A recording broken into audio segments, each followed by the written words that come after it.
الحمد لله أكمل الحمد على كل حال. الصلاة والسلام على سيد الأنبياء أفضل الأنبياء والمرسلين وآله طيبين الطاهرين. كلما ذكره الذاكرون كلما غفر عن ذكره الغافلون. رضي الله عني وعنكم وغفر الله لي ولكم ولسائر المسلمين. أعوذ بالله من الشيطان الرجيم. بسم الله الرحمن الرحيم. سبحان الذي أسرى بعبده ليلا من المسجد الحرام إلى المسجد الأقصى إلى آخر الآية. صدق الله العظيم وصدق رسوله النبي الحبيب الكريم.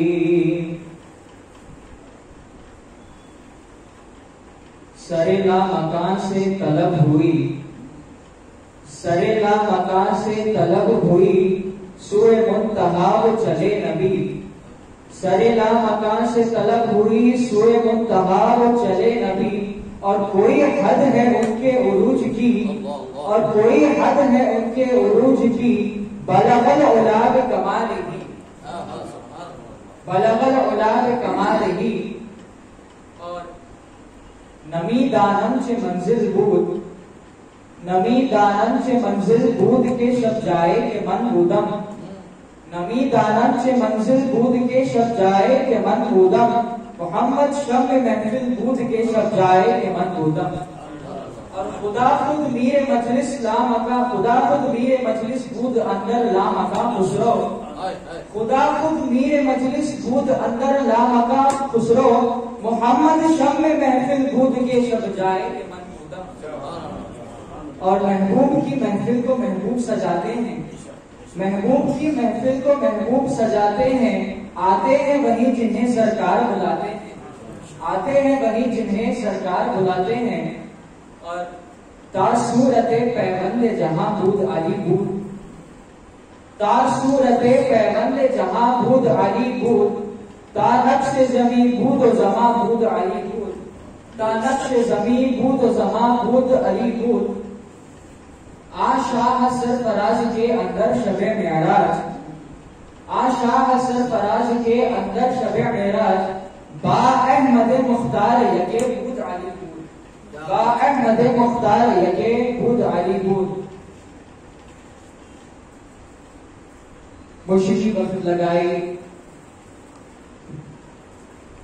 سجدہ نشین و متولی آستان عالیہ رضویہ محترم المقام حضرت نظم المشاعر صاحب قبلہ مقدس العالی و حاضرین اکرام، السلام علیکم ورحمۃ اللہ وبرکاتہ. ابھی جس آیت پاک کی تلاوت کا اس فقیر نے شرف حاصل کیا ہے،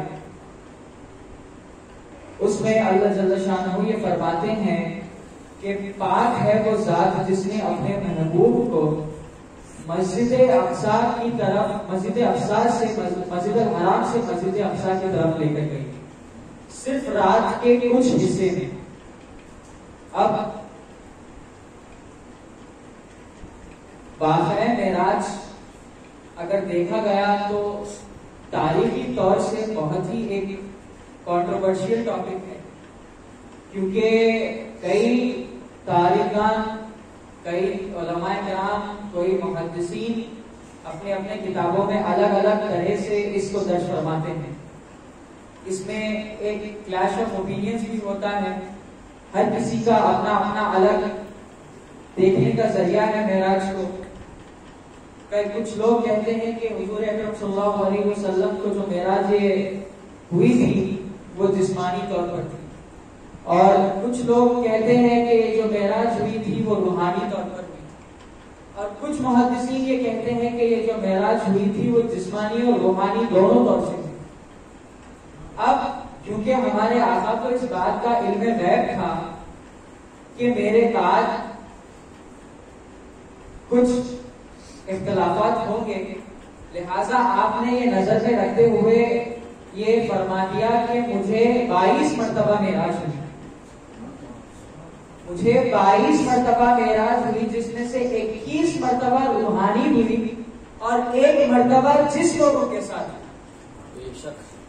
جو شب معراج آج کی جو شب ہے وہ جسم و روح کے ساتھ آپ کے ہمارے حبیب کو معراج نصیب ہوئی.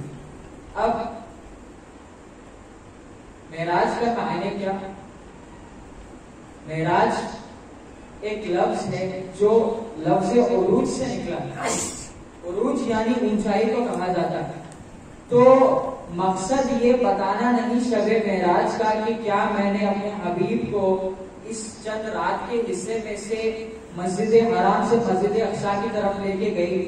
لفظ معراج کو یہ بتا رہا ہے کہ اللہ جل شانہ کو اپنے حبیب کے امتیوں کو یہ بتانا تھا کہ اس کے حبیب کا مقام کتنے عروج پر ہے، اپنے حبیب کا مقام کتنا اونچا کر دیا ہے میں نے. تو اس چیز کی دلیل دینے کے لیے آپ صلی اللہ علیہ وسلم کو اللہ جل شانہ نے معراج سرفراز فرمایا. اب واقعہ معراج کس طرح؟ حضور اکرم صلی اللہ علیہ وسلم اپنے پھوپھی حضرت ام ہانی کے گھر تشریف فرما آرام کر رہے تھے تو اللہ جل شانہ کو شوق لقا ہوا، شوق دیدار ہوا اور حضرت جبرائیل سے کہا اے جبرائیل مجھے محمد کے دیدار کا شوق ہوا ہے، مجھے شوق لقا ہوا ہے، جاؤ اور محمد کو میرے پاس لے کر آؤ، جاؤ اور میرے حبیب کو میرے پاس لے کر آؤ. اب جبرائیل علیہ السلام حکم کی تعمیل کرتے ہوئے وہاں سے روانہ ہو رہے تھے تو اللہ جل شانہ نے کہا جبرائیل ٹھہرو، رات کا وقت ہے، میرے حبیب کو جا کر تم کس طرح جگاؤ، میرا حبیب آرام کر رہا ہوگا تو اسے تم کس طرح جگاؤ. تو کہا اللہ جل شانہ جس طرح ہمیشہ آپ صلی اللہ علیہ وسلم کی بارگاہ میں جاتا ہوں اور بآواز بلند سلام عرض کرتا ہوں اسی طرح بآواز بلند سلام عرض کروں گا اور آپ حبیب کریم صلی اللہ علیہ وسلم کی نیند بیدار ہو گئی. تو کہا جبرائیل خبردار میرے حبیب کے سامنے اونچی آواز یا اونچی طرح سلام عرض مت کرو. تو کہا اللہ جل شانہ آپ کیا فرماتے ہیں، کس طرح حبیب کریم صلی اللہ علیہ وسلم کو بیدار کروں. تو کہا جبرائیل تمہیں معلوم نہیں، جبرائیل تمہیں معلوم نہیں میں نے تمہاری آنکھ اور پیشانی کافور کی کس دن کے لیے بنائی ہے، میں نے تمہارے آنکھیں اور جو پیشانی جو کافور کی بنائی ہے وہ کس لیے بنائی ہے. تو کہا میں نے آج ہی کے دن کے لیے آج بنایا ہے. کافور کی یہ تاثیر ہوتی ہے کہ وہ ٹھنڈا ہوتا ہے، جس طرح لیکوڈ نائٹروجن ہوتا ہے جو ٹھنڈا ہوتا ہے اسی طرح کیمفر جو ہوتا ہے وہ بھی ٹھنڈا ہوتا ہے، اس کو اردو میں کافور کہا جاتا ہے. تو جبرائیل علیہ السلام کی آنکھ اور پیشانی کافور کی بنائی گئی تھی. تو کہا جبرائیل جب تم میری بارگاہ میرے حبیب کی بارگاہ اقدس میں جب پہنچو گے تو اپنی آنکھ اور پیشانی کو میرے حبیب کے تلبوں پر رگڑنا، اللہ اکبر، میرے حبیب کے تلبوں پر اپنی آنکھ اور پیشانی کو رگڑنا، جس کی وجہ سے تمہارے آنکھوں کی ٹھنڈک کی وجہ سے میرے حبیب کی نیند بیدار ہو جائے. اللہ اکبر. اب جو لوگ اعتراض کرتے ہیں اپنے پیر و مرشد کے پاؤں پڑنے سے تو اس کی دلیل یہاں پر بھی ملتی. اب آگے بڑھتے ہیں. حکم کی تعمیل میں حضرت جبرائیل علیہ السلام روانہ ہوئے اور حضرت ام ہانی کے گھر تشریف لے کر گئے اور اندر داخل ہوئے اور جیسے اللہ جل شانہ نے فرمایا اسی طرح اپنی آنکھ اور پیشانی کو حضور اکرم صلی اللہ علیہ وسلم کے پاؤں سے تلوے مبارک سے ملنے لگی. جیسے ہی کافور کی ٹھنڈک آپ صلی اللہ علیہ وسلم کو محسوس ہوئی آپ اپنے نیند میں سے بیدار ہوئے. اور دیکھیے بیدار ہوتے ہی یہ نہیں کہا کون ہے، کہا جبرائیل کیا پیغام لائے ہو. جبرائیل کیا پیغام لائے ہیں؟ تو جبرائیل علیہ السلام نے کہا یا رسول اللہ، آپ کے ہمارے آقا اللہ جل شانہ کو شوق لقاء ہوا ہے، آپ کے دیدار کا شوق ہوا ہے، لہٰذا مجھے بھیجا ہے کہ میں آپ کی خدمت میں آؤں اور آپ کو عرش معلیٰ کی طرف لے کر آؤں۔ تو کہا ٹھیک ہے جبرائیل، ٹھیک ہے۔ تو جبرائیل علیہ السلام ٹھہرے، حضور اکرم صلی اللہ علیہ وسلم حمام کو تشریف لے گئے، غسل فرمایا اور امامہ باندھ رہے تھے باندھتے باندھتے حضور اکرم صلی اللہ علیہ وسلم نے جبرائیل علیہ السلام کو کہا جبرائیل، کیا تم نے کبھی سدرۃ المنتہا کے بعد آگے گئے ہو؟ کیا تم سدرہ کے آگے گئے ہو؟ تو کہا یا رسول اللہ، آج تک کبھی ہمت نہیں ہوئی، کیونکہ مجھے یہ حکم ہوا ہے کہ سدرۃ المنتہا کے آگے اگر میں جاؤں گا تو میرے پر جل جائیں گے، لہٰذا جو بھی پیغام آنا ہوتا ہے وہ پیغام سدرۃ المنتہا کے پردے کے پیچھے سے آتا ہے۔ کسی بھی قسم کا اگر پیغام پہنچانا ہو تو سدرۃ المنتہا کے پردے کے پیچھے سے ایک آواز آتی ہے، وہی آواز پر میں عمل کر کے آپ کے پاس اور دوسرے انبیاء کرام کے پاس پیغام لایا کرتا ہوں۔ تو کہا اچھا ٹھیک ہے جبرائیل، آج میں تمہیں کہہ رہا ہوں کہ تم جاؤ سدرۃ المنتہا کے آگے۔ تو کہا یا رسول اللہ، میں سدرہ کے آگے جاؤں گا تو میرے پر جل جائیں گے۔ تو کہا جبرائیل، ہماری بات پر بھروسہ رکھو اور جاؤ سدرۃ المنتہا کے آگے۔ تو جبرائیل علیہ السلام نے، کیونکہ جبرائیل علیہ السلام کو پتا تھا کہ کم و بیش 1,24,000 انبیاء علیہ السلام میں جو مقام محمد مصطفیٰ کا ہے وہ مقام کسی انبیاء کا ہے، لہذا حضور اکرم صلی اللہ علیہ وسلم کے حکم پر عمل کرتے ہوئے آپ سدرۃ المنتہا تک تشریف لے گئے، اور جیسے ہی سدرۃ المنتہا کے پردے کو ہٹایا، وہاں پر آپ دیکھ کر چونک گئے، وہاں پر آپ بہت ہی دیکھ کر حیرت زدہ ہو گئے۔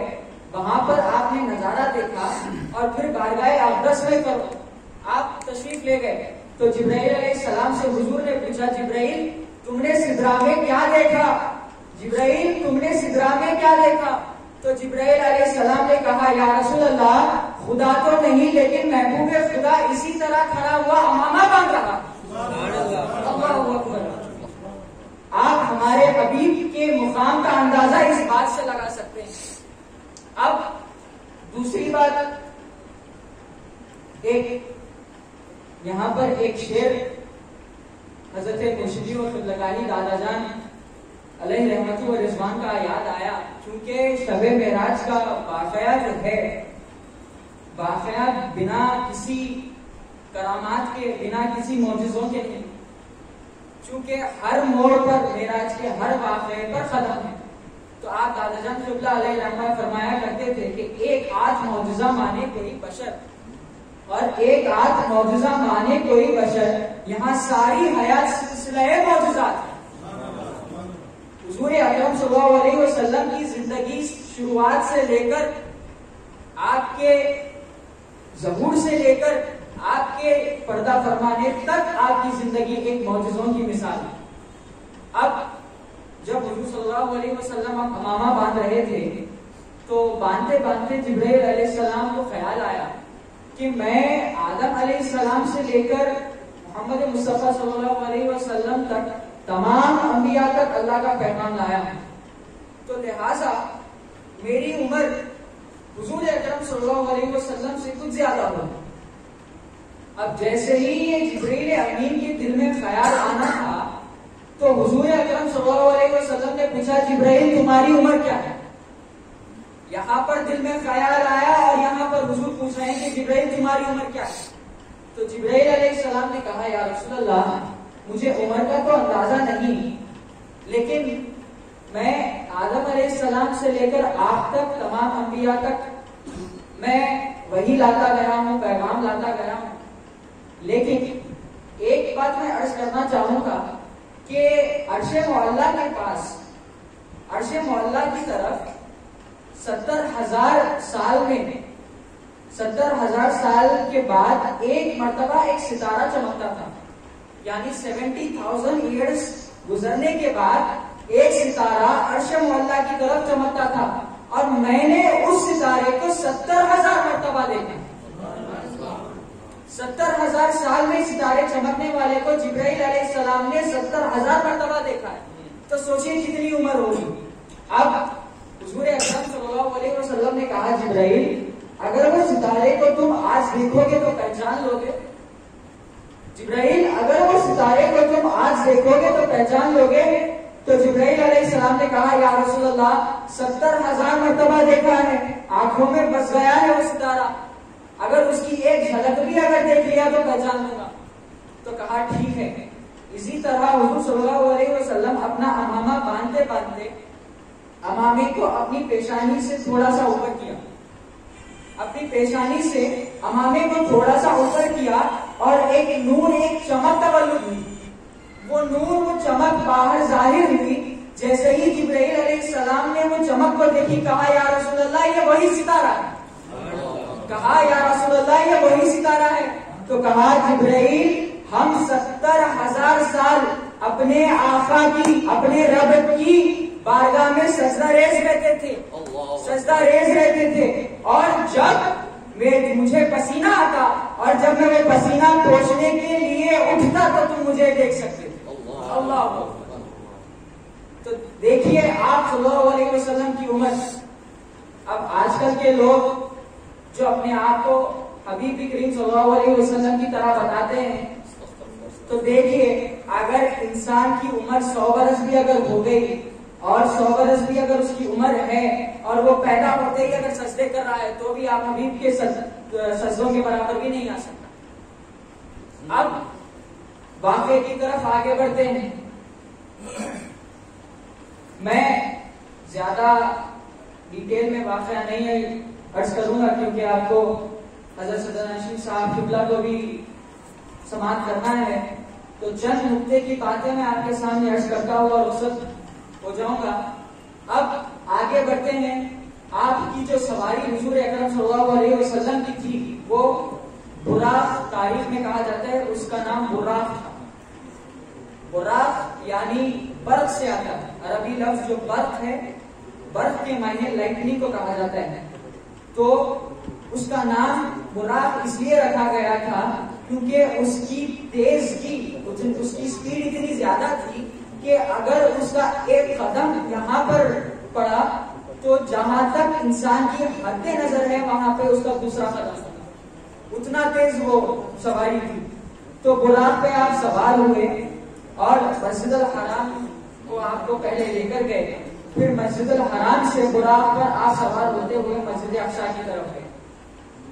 مسجد اقصیٰ کی طرف آپ وہاں پر ایک پتھر ہے، وہ پتھر پہ براق کو باندھ دیا گیا اور پہلے آسمان میں ایک سیڑھی لگا دی گئی، پہلے آسمان کی طرف ایک سیڑھی لگا دی گئی اور پہلے آسمان میں ایک سوراخ بنایا گیا۔ اکثر لوگ یہ دیکھتے ہیں کہ اگر کوئی بھی انتقال کر جاتے ہیں، کوئی بھی اگر شخص فوت ہو جاتا ہے تو اس کے انتقال کے وقت اس کی آنکھیں ترچھی ہو جاتی ہیں، یعنی اس کی آنکھیں آسمان کی طرف ہو جاتی ہیں۔ تو حدیث میں یہ بتایا گیا ہے کہ جب انسان فوت ہوتا ہے، جب انسان کی موت ہوتی ہے تو اس کی روح اس سیڑھیوں میں سے لے کر جاتی ہے جو سیڑھیاں معراج کے دن آپ حبیب کے لیے لگائی گئی، تو وہ اس کی آنکھیں وہ سیڑھیوں کو دیکھتی رہتی۔ اب اس سوراخ میں سے پہلے آسمان کی طرف آپ صلی اللہ علیہ وسلم کو لے کے گئے، اسی طرح پہلے آسمان سے آپ صلی اللہ علیہ وسلم جسمانی لباس پہنے ہوئے تھے، وہاں سے اپنا جسمانی لباس اتارا اور اس کے بعد 7 آسمانوں تک ہر آسمان پہ آپ کا لباس بدلنے گئے، اور جب آپ 7ویں آسمان پر پہنچے جو عرش معلیٰ تھا، جب عرش معلیٰ پہ آپ پہنچے تو آپ نے اپنا لباس بشری یعنی انسانی لباس اتارا اور آپ نورانی حلے میں آ گئے۔ اب لوگوں کو یہ اعتراض ہوتا ہے، جیسے کہ میں نے آپ کو کہا کہ آسمان میں ایک سوراخ بنایا گیا تھا، لوگ کہتے ہیں اکثر یہ غیر بدعقیدہ والے لوگ کہ آسمان میں اگر سوراخ بنایا گیا تو دکھتا کیوں نہیں؟ آسمان میں اتنا بڑا سوراخ اگر ہے تو دکھتا کیوں نہیں؟ اگر چھوٹا سا سوراخ بھی، اگر گڈھا بھی اگر کھود دے زمین پر تو وہ گڈھا سالوں سال تک رہتا ہے یا اس کی نشانی رہ جاتی ہے. اور مثلاً اگر آسمان میں کوئی راکٹ چھوڑے، اگر کوئی سیٹلائٹ چھوڑے تو اس کا بھی ایک نشان باقی رہتا ہے. تو جب اتنا بڑا سوراخ لگایا گیا آسمان میں اور اس سوراخ میں سیڑھی بھی لگائی گئی تو کچھ تو نشانی ہونی چاہیے، کچھ تو نشانی ہونی چاہیے. اب اسی طرح سے کچھ لوگوں کے خیالات پہلے کے دور میں بھی تھے. حضرت پانی پتی رحمۃ اللہ علیہ کے دور میں بھی مسجد کے صحن میں کچھ علماء کرام یہی ٹاپک پر ڈسکس کر رہے تھے، یہی ٹاپک پر کہہ رہے تھے کہ آسمان میں اگر سوراخ لگا تو سوراخ کہاں؟ تو اسی وہاں پر ہی حضرت پانی پتی رحمۃ اللہ علیہ تشریف فرما تھے اور ان کی باتیں غور سے سن رہے تھے. اور سنتے سنتے آپ ان لوگوں کے پاس تشریف لے گئے اور کہا کیا بات ہے، تم لوگ کس بات پر جھگڑا کر رہے ہو؟ تو اب حضرت پانی پتی رحمۃ اللہ علیہ کو وہ لوگ منسوخ سمجھتے تھے، پاگل سمجھتے تھے. اب چونکہ صوفیاء کرام کا اکثر ہے حال اپنا اس طرح بناتے ہیں کہ آگے والا انہیں پاگل ہی سمجھتا ہے. تو وہ علماء کہنے لگے کہ جاؤ بابا جاؤ، تم پاگل ہو، تمہیں کیا بات سمجھ میں نہیں آئے گی، ہم جو بھی کہہ رہے ہیں تمہارے کیا پلے پڑے گی. تو کہا بول کر تو دیکھو، ایک بار مجھ سے شیئر کر کے تو دیکھو، ایک بار مجھے بتا کر تو دیکھو، شاید میں کسی نہ کسی طرح تمہاری تھوڑی سی مدد کر دوں. تو انہوں نے کہا دیکھو بابا، ایسا حضور صلی اللہ علیہ وسلم معراج میں تشریف لے گئے اور تاریخ میں یہ لکھا ہوا ہے کہ آسمان میں آپ صلی اللہ علیہ وسلم کے لیے ایک سوراخ لگایا گیا، اس سوراخ میں سیڑھی بھی لگائی گئی. تو ہم یہ سوچ رہے ہیں کہ وہ سوراخ کہاں پر ہے. تو حضرت پانی پتی رحمۃ اللہ علیہ نے فرمایا اتنی سی بات. کہاں صرف اتنی سی بات. اب وہ علماء پریشان ہو گئے. وہ لوگ کہہ رہے ہیں میں ہم لوگ صبح سے یہاں پر اس بات پہ ہم پریشان ہیں کہ آسمان میں سوراخ نہیں دکھ رہا، آسمان میں سوراخ نہیں دکھ رہا، اور یہ 2 منٹ کے بعد سن کر کہہ رہے ہیں اتنی سی بات. تو حضرت پانی پتی رحمۃ اللہ علیہ نے کہا ٹھیک ہے ٹھہرو، میں تمہیں اس کی ایک مثال دیتا ہوں. ٹھیک ہے میں اس کی مثال دیتا ہوں. تو حضرت پانی پتی رحمۃ اللہ علیہ مسجد کے صحن میں تھے. مسجد کے ایک صحن کے کونے میں گئے. مسجد کے صحن کے کونے میں جا کر نعرہ لگایا یا محمد. وہاں پر یا محمد کا نعرہ لگایا اور زمین میں سے ایک غوطہ مارا. زمین میں ایک غوطہ مارا اور دوسرے کونے میں نکلے اور وہاں سے پھر یا محمد کا نعرہ لگایا، پھر وہاں پر غوطہ مارا، پھر وہاں سے آپ دوسری جگہ سے نکلے. اس طرح 8 مرتبہ آپ نے یا محمد کا نعرہ لگایا اور مسجد کے صحن کے الگ الگ کونوں میں سے نکلے. اور آخری مرتبہ جب نعرہ لگایا تو ان علماء کرام کے بیچ میں سے نکلے. اب وہ علماء پریشان ہو گئے. علماء پریشان ہو گئے اور کہا ارے یہ کیسے کیا؟ تو حضرت پانی پتی رحمۃ اللہ علیہ نے فرمایا جب اس حبیب کے صدقے طفیل میں ان کا ایک غلام ان کے نام کا نعرہ لگا کر غوطہ مار سکتا ہے اور بنا کسی بھی نشانی کے ایک سوراخ ہو سکتا ہے تو وہ تو سرور کائنات ہے. وہ تو سرور کائنات ہے جن کے لیے سوراخ لگایا گیا. ان کا سوراخ کہاں سے دکھے گا؟ اللہ اکبر. تو اس طرح عقیدہ ہوتا ہے لوگوں کا حضور صلی اللہ علیہ وسلم کے لیے. اب آخری بات اپنی تقریر کو میں سمیٹتا ہوا یہ چلوں کہ آپ لوگوں میں سے کچھ لوگ پریشان ہوں گے کہ ابھی کچھ دیر پہلے انور میاں مولا کائنات کی شان میں شعر عرض کیے. اس کے بعد میں بھی اپنی تقریر کی شروع میں مولا کائنات کی نظر ایک شعر عرض کیا. تو آپ لوگ کہیں گے کہ تو واقعی معراج ہے، ادھر مولا کائنات کیسے آ گئے؟ اب سب سے پہلی چیز میں بولنا چاہوں گا کہ مولا کائنات کے لیے حضور اکرم صلی اللہ علیہ وسلم نے یہ ارشاد فرمایا کہ میں اور علی ایک ہی نور سے ہیں. میں اور علی ایک ہی نور سے ہیں. اور میرے دادا حضرت عبد المطلب تک یہ نور ایک ہی حصوں میں تھا. یہ نور ایک ہی حصے میں تھا اور ان کے بعد یہ نور 2 حصوں میں بٹ گیا، جس میں سے ایک حصہ میرے والد حضرت عبداللہ کی طرف آیا اور ایک حصہ میرے چچا حضرت ابو طالب کی طرف آیا. تو اب جب نور ایک ہی ہے تو معراج کا سفر بھی ساتھ ہونا چاہیے. معراج کا سفر بھی ساتھ ہونا چاہیے. تو اب آگے بڑھتے ہیں. معراج کا پورا واقعہ ہو گیا. مولا کائنات اپنی جگہ چپ چاپ کسی کو کچھ بتائے دینا اپنی جگہ. حضور اکرم صلی اللہ علیہ وسلم یہ فرماتے ہیں, حدیث میں یہ آتا ہے کہ اب لوگ کہتے ہیں کہ علی کہاں سے تھے معراج میں, علی کہاں سے تھے معراج میں. تو حضور صلی اللہ علیہ وسلم کی اس حدیث کو نظر میں رکھیے کہ آپ صلی اللہ علیہ وسلم یہ بھی فرماتے ہیں کہ میں اور اللہ جل شانہ کے درمیان جو گفتگو ہوئی رہی تھی. اب ملاقات اگر ہے, اگر میٹنگ کسی بات کی ہو رہی ہے تو ٹاپک ہونا ضروری ہے, کوئی ٹاپک ہونا ضروری ہے, بنا کسی ٹاپک کے تو گفتگو نہیں ہوتی. تو آپ صلی اللہ علیہ وسلم نے کہا کہ میرے اور اللہ جل شانہ کے درمیان جو موضوع پر گفتگو ہو رہی تھی وہ موضوع علی تھی, اور وہ موضوع علی گفتگو کے تھے. اور اس کے بعد آگے بڑھتے ہیں تو آپ صلی اللہ علیہ وسلم یہ فرماتے ہیں کہ میں جب عرش معلیٰ کی طرف آگے بڑھا تو مجھے ہر جگہ علی کی آواز سنائی دے رہی تھی, مجھے ہر جگہ علی کی آواز سنائی دے رہی تھی. تو بعد میں آپ معراج سے تشریف لانے کے بعد اللہ جل شانہ کی بارگاہ میں یہ عرض کیا تو اللہ جل شانہ نے فرمایا کہ یا محمد, بے شک وہ آواز علی کی تھی لیکن ہم تم سے بات کرنے کے لیے علی کی آواز کا استعمال کر رہے تھے.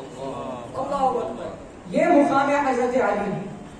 اب آپ کو کیونکہ حضرت صدر صاحب قبلہ مجلس اللہ علی کو سماعت فرمانا ہے تو میں اپنی تقریر کو سمیٹتے ہوئے دعا کی طرف بڑھتا ہوں کہ اللہ جل شانہ ہمیں ہمارے دلوں میں حضور اکرم صلی اللہ علیہ وسلم کی سچی محبت و مودت سے ہمارے دلوں کو سرفراز فرمائے, اور آپ کے آل پاک, آپ کے پنجتن پاک کی محبت ہمارے دل میں سرفراز فرمائے, اور آپ کے اصحابہ کرام کی جو زندگی ہے اور آپ کے اصحابہ کرام کی جو سنتیں ہیں اس پر ہمیں عمل کرنے کی توفیق عطا فرمائے اور ہمیں صحیح الایمان رکھے. وآخر دعوانا الحمدللہ رب العالمین.